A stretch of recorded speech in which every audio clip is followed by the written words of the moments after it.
Hey everyone, T-Nothing Barfield here.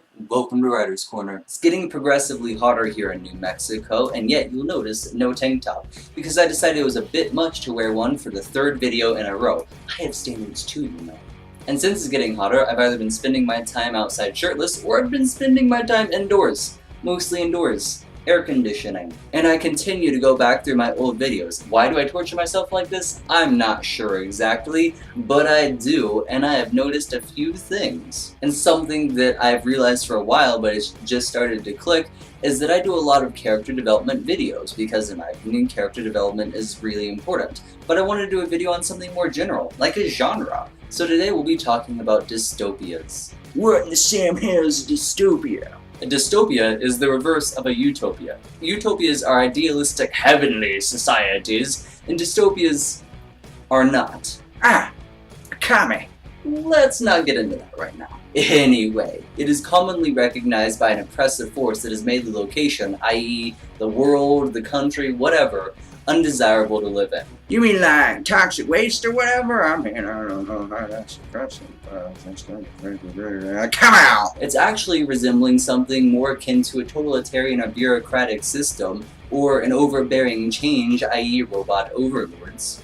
Or an undesirable effect that leads society in a greater negative direction, like increased crime rates, pollution, or destruction of human rights. Examples of dystopian literature include 1984, Hunger Games, The Handmaid's Tale, and Maze Runner, while a video game like the Fallout series also represents a dystopian element. I never really liked Hunger Games. I mean, why are you using a bow? Just take a sweet AK and boom, no more Peter. I don't know why she's using the bow. Leave her to her wolf. Okay, enough of that, let's get on to creating our dystopias. Dystopias work best, like most things in writing, whenever you're inspired and you care. So a great way to get inspired by a dystopia is to pick some ideal you cherish and imagine the antithesis of it. My God, Prohibition's back! That's what you think of a dystopian state? Then go all out. Use that as your inspiration.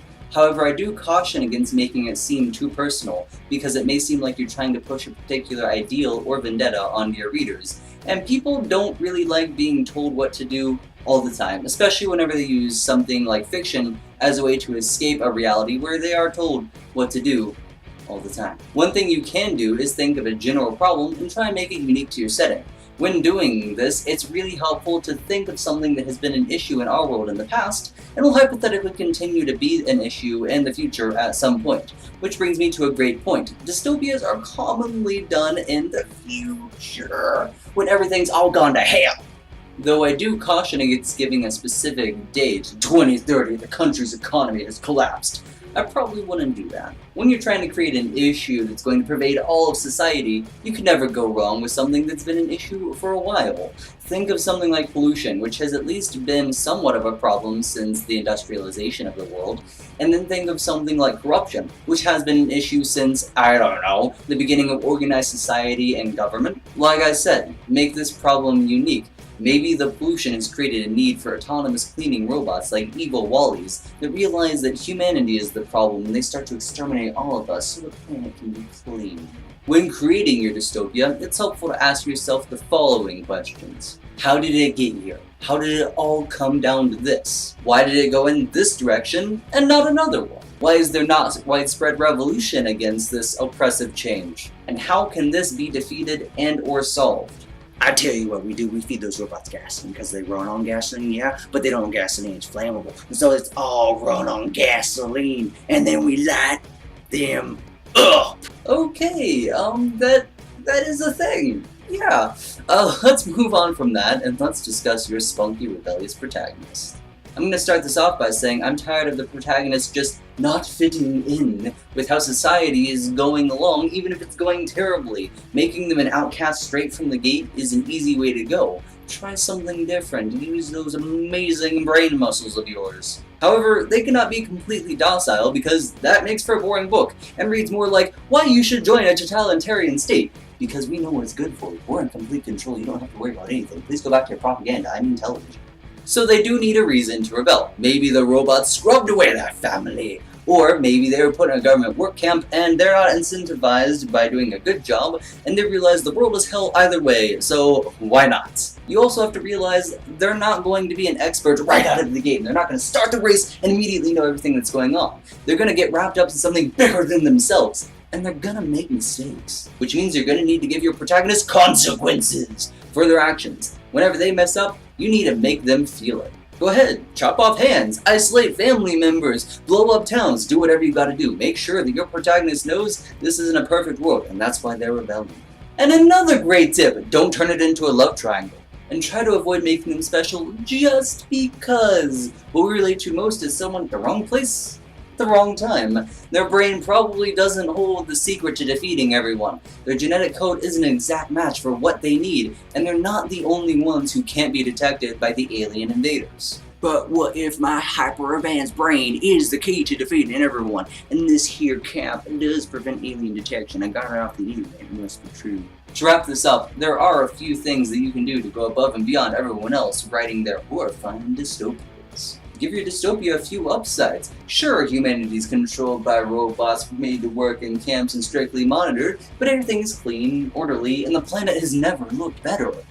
Humanity cannot say the same. It should be a struggle to rebel. If there's no struggle, no internal conflict, then it's boring. Or, it's a trap! Another thing you can do is have your evil totalitarian dictator be not so evil, and maybe have a few valid points. Remember sympathetic villains from last week? This is the perfect time to do that. Sure, this totalitarian dictatorship isn't the best thing in the world, no one's disagreeing there, but is it honestly worse than tribes of roving warlords and constant conflict? So give us a complex issue that will make us think, either brought up by your totalitarian dictator, or one of the other characters, or maybe by the situation itself.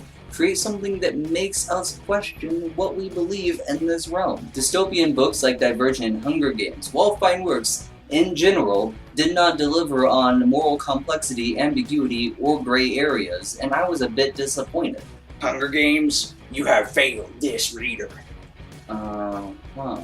So the final tip I'm gonna make here, which I highly suggest you listen to above almost anything else. Don't make it a love triangle.